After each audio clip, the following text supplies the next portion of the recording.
Good evening, everyone. What a blessed week that is ahead of us here, and I want to thank Abuna for giving me this blessing to be with you here tonight. I've done this a few times, and I've had the blessing of speaking during Vescal Week, and it never gets easier to think of what message you want to share with people. And I usually have kind of put the messages around maybe what was going on in my own life, sort of selfishly. And, this week's always an opportunity of reflection. And I just kind of wanted to start by just understanding the week and just kind of putting into perspective what happened in very short order. And, what's our part in it? And the reason I do this is I teach Sunday school, and I've been teaching Sunday school for 20 years or so. And it amazes me every time in class, young and old, middle school, high school, college-age kids, when you ask simple questions like, what is Easter? And what happened during Easter, and what's its important value? And I just kind of wanted to make sure that we're all clear on Christ's death and his resurrection, and what that means. And what does it mean to be a Christian? What does it mean to be an Orthodox Christian? Not necessarily starting to put labels on the different kinds of faith. But I did want to start by saying that his death and his resurrection and what he's done for us in our lives is not a gift in which we can repay. It's really important to remember that. First, as a Coptic church, we believe strong in deeds and in our actions and what those mean in our lives. But to put into perspective that I can earn this, that I can somehow get to what God did for me, is a big mistake in life, because it's an endless journey that goes nowhere. So it's really important that the deeds and the actions in which I produce in my life are a direct result of what God did for me. So when God died on that cross for me, and when God resurrected from the dead to go to heaven, to open heaven's gates, that was a free gift. And in response to that gift is my endless love for him, is why I come to church, is why I take communion, is why I'm still constantly trying to draw nearer to him. It's exactly why we're all here.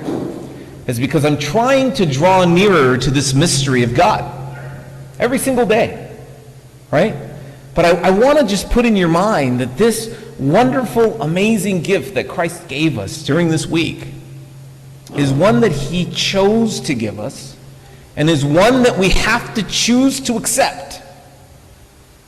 And in our acceptance is our never-ending love, and is our actions, and is our planning on how we interact with Christ. That leads me into an idea. And I asked somebody earlier today while they were at my home, I said, what's your plan for life? And I ask you the same question. And that was, what does that mean? Because it's a very odd question. What's your plan for life?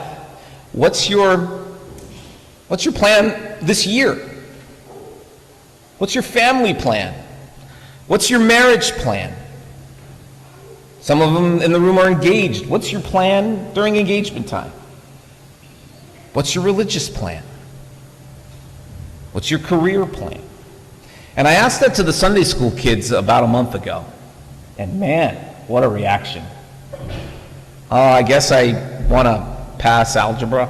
I guess I want to... A lot of it was a lot of guessing as to what I was going to do with my life. Today I want to pass on a message to you of planning. I want to pass on a message to you of being able to sit with yourself and understand what's next for me. Setting goals and missions for your life. Instead of, sometimes we kind of walk through life a bit aimlessly. Yeah? We get up in the morning and we just kind of go, and we're really busy. And I'll tell you, my wife is in the audience here today. We can't call it audience, I think, in the congregation. And, every day is she tells me, what's the plan? Who's picking the kids up? What's going on? Who's making dinner? And then, she's really good at calling me later and reminding me, because I usually forget in the morning as to what she told me, because I get busy with my day. But we're planning in such short increments of life that we're just trying to get through a day. And we've lived our lives this way now for a long period of time, although in the back of my mind, I do have some sort of an idea of I want to be this godly Christian person, and I want the same for my children, and I want the same for my family, and I want the same for me. But I actually never get there. I never get to the point of this idea of planning it. And it sounds really good, right? I'm going to put down on some goals, and I'm going to try to live up to them. But I'll be candid. I'm sure if I ask everybody in this room, most of you don't have that. You don't have a plan. And many of you have an idea of you want to go to church more this year. It's in your mind somewhere, but somehow that never happens. Or you have this plan that I'm going to, improve in this area or this area or this area, but it's really never materializes. Why? It's an interesting question, for all of us to have to sort of answer. And I'll tell you something, Jesus Christ had a plan. From the day of his birth to the day of his resurrection, it was a plan. And as he entered into Jerusalem on the donkey, imagine that he knew the plan, that what was going to happen to him, but yet he accepted all the praise and everything that was going on as he rode into Jerusalem. And everything was going so great, but he also knew that life was going to take a major dip. That life was going to take a massive change. But the goal was the same. The idea was the same. That I was going to the cross, and by the way, we see Christ along the way not waver, but just felt tormented in some time during that process, right? So, has life taken turn on you? Don't even nod, because I know the answer is yes. In many cases, maybe the plan that you initially thought up of your children didn't exactly go exactly the way you thought it was going to. Maybe your marriage didn't go exactly the way you thought it was going to. And pain and suffering and challenges. And I'm here today to kind of bring you back to understanding that really the only hope is trust in the Lord.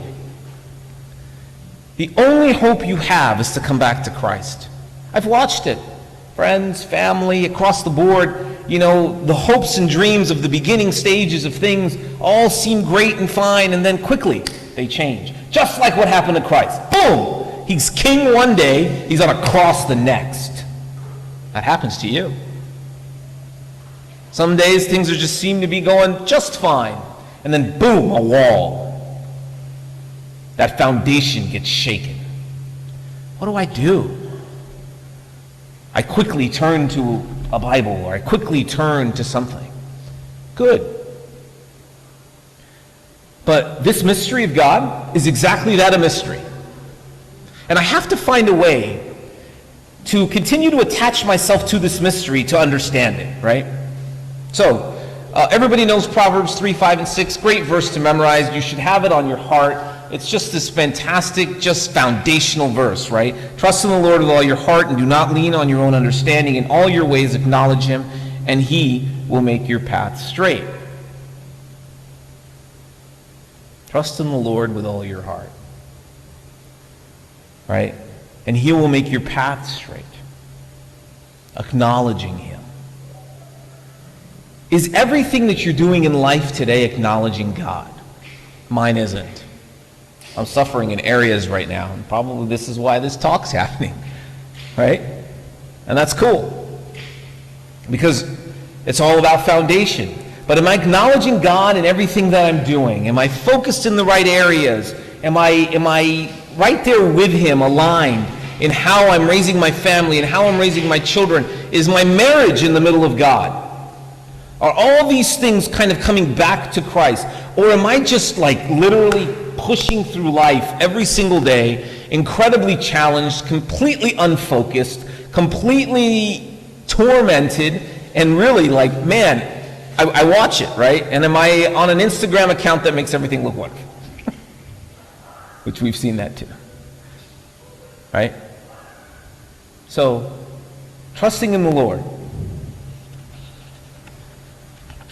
So, when you pass through the waters, I will be with you. When you pass through the rivers, they will not sweep over you. When you walk through the fire, you will not be burned. The flames will not set you ablaze. Isaiah 43:2. So God wants to be with us through all of these challenging times that we're going through. And this week is our opportunity to remember him.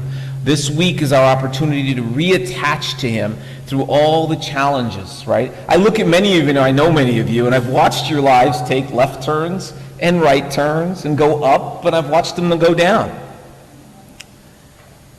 But today, I want it to be a little bit about how can I plan? How can I improve what I'm doing? So what I'm going to ask of you this week is to write some things down on paper. What are some of the goals that you have, short-term and long-term, right? I work for a pretty big company, very big company. And my boss was an older gentleman, and he came up with this idea many, many years ago of missions and strategies, right? Missions. And these things we call boot camps, right? In the beginning, when I first heard this a few years ago, I thought this kind of was a crazy old man. We were going to put employees through boot camps. And these boot camps were places in which these people, employees, would write missions down. And I'm like, this is kind of weird. You don't want really employees writing life missions. But they were work-based missions, but they were also life missions for the employees. And they'd come in for a day and a half. And they would write down their mission. And they'd know their own personal mission. They'd know the mission of the branch they worked in. And they knew the mission of the company. Right? And that mission then would go up on a piece of paper and go up on a wall. And their mission would be for everybody to see. It was their mission, the branch mission in which they worked in, and the entire region's mission. You'd be amazed of the results when people vocalize, understand, and can reflect on a true mission. And that's why you should have a life verse. But I ask you tonight, as you reflect, what's my mission? Why am I here? Not on earth, I don't want it to be abstract, but what's my mission in the unit I'm in today, in the household I'm in today? I should have a mission for all three of my children. Right? I should be drawing that up. I should have an understanding of what I want my children to be, and I should really try to mold them in that direction. I should have a mission for my marriage, knowing how is it growing? Is it growing? Is it shrinking? Where am I in this marriage? And I should understand that, and I should know that, and me and my wife should have it up on a wall on setting goals for our marriage. If we don't do that, then we're walking through life fairly aimlessly. And I don't think I want that for anybody. As Christ's mission was defined, he was going to go to the cross. He was going to die for you. You should have that same mission. 2 Corinthians 5:7 says, "For we live by faith, not by sight." So understanding that in acknowledging him, and in living in a world that we live in today, to acknowledge Christ in our daily lives is becoming harder and harder. It's becoming harder in the workplace. It's becoming harder among our friends. It's becoming harder anywhere we go, acknowledging him. Right? And we need to be able to start in that trust in the Lord and acknowledge him in all our ways. It's critical that we're focused on that. Commit to the Lord whatever you do, and he'll establish your plans. So is everything that's surrounding your life today coming back to Christ? You have to ask yourself that. And where are you today? And I'll speak for myself, and I'll speak for even my group of friends who I'll call out. If you asked us 5 or 7 years ago where we were on cloud 9 with Christ. We were building missions. We were building missions for God. We were engaged in helping the people. We were engaged in going and traveling to other places and serving people. Gigi now can't get me to show up to Ronald McDonald House on a Tuesday right now. Right? And I'm being honest with you, right? But I'll tell you, 5 to 7 years ago, I had a mission, right? And it was 200 college kids on a roof, and it was trying to advance God's kingdom. I've lost it a little bit. Good news is I want it back. But I'd ask you, what's yours? And when I asked this person earlier today, she says, well, I'm just trying to get my kid out of diapers. That's fair. That's a mission. Right? But we get so caught up in life every day that it becomes incredibly challenging, and we get so stuck in the mundane ways of living, and that we stop dreaming big. We stop creating larger, more exciting goals for our faith, larger, more exciting goals for our family. A friend of mine, I go to a men's Bible study lunch every Thursday. I think I've been saying that here for years because it's been going on for years. It's 3 Egyptians and 2 white guys that attend this every Thursday. Well, most Thursdays. And one of those guys, I won't call him out, took his son to Africa. I said, are you crazy? This kid was 9, 10 maybe. I thought that was insane. But he was going to take his kid to Africa to serve God. And, since I started losing a little bit of faith, I thought that was crazy. And I actually tried getting him to stop. I said, what are you doing? There's all kinds of stuff that goes on. You don't need to be sending your kid there. Anyway, they looked at me, all of them, and said, Mike, of course he should go. Well, they went, and they came back. And he showed me video of a 9-year-old boy preaching in the marketplace in Africa. Whoa. You want to talk about goals? You want to talk about missions? You want to talk about changing lives? This church is capable of that. And last year I talked a little bit about what's this church's mission. We should have one. There's a mission statement on a website, I'm pretty sure. But what are we doing as a community, as it grows? You saw how many people were here today? All the double parking. It's amazing. But what are we doing with these people? Wonderful that we're bringing them in, we're offering them communion, it's a beautiful thing. But how are we growing their lives? But I guess we need to start with ourselves. Christ remained so consistent. He never changed. But I also just wanted to pray for everybody here today. I know that there's so many challenging things that happen in life every day. And I know there's a lot of pain that kind of goes on. And we don't know it all. And many of us come in on a Sunday, we shake hands, we hug, and we say hello. But we don't know the depths of what's happening in people's lives. And I think it's important that we find places in which we can share more, in which we can really be a part of one another's lives and see what we can do to really engage one another. Because some of it crosses my plate, most of it crosses Abuna's plate, but and there's a lot going on out there, and I know for many of you may be going through all kinds of stuff. In this week, it's really about trusting in the Lord. Let Him set your plans. It's about prayer. It's about just focusing on Him. But I'll leave you with the idea of, please, take some time and write. Just take some notes. Just about where your life is today. Where your life is going, and where would you like it to go? And what help you need. And goals and missions for your family. Goals and missions for you. How can I improve as a person? And we should ask our children to do the same. What do you want to accomplish this year? How do you want to get better this year? Right? And how do I draw you nearer to God through all this? So it's just something that's been kind of just on my mind, because as I want to start doing that, for my own family. So that's sort of my promise to you, is that I'm going to start doing it. But I want you to start sort of doing the same thing and setting these missions and goals for your family. And glory be to God forever. Amen.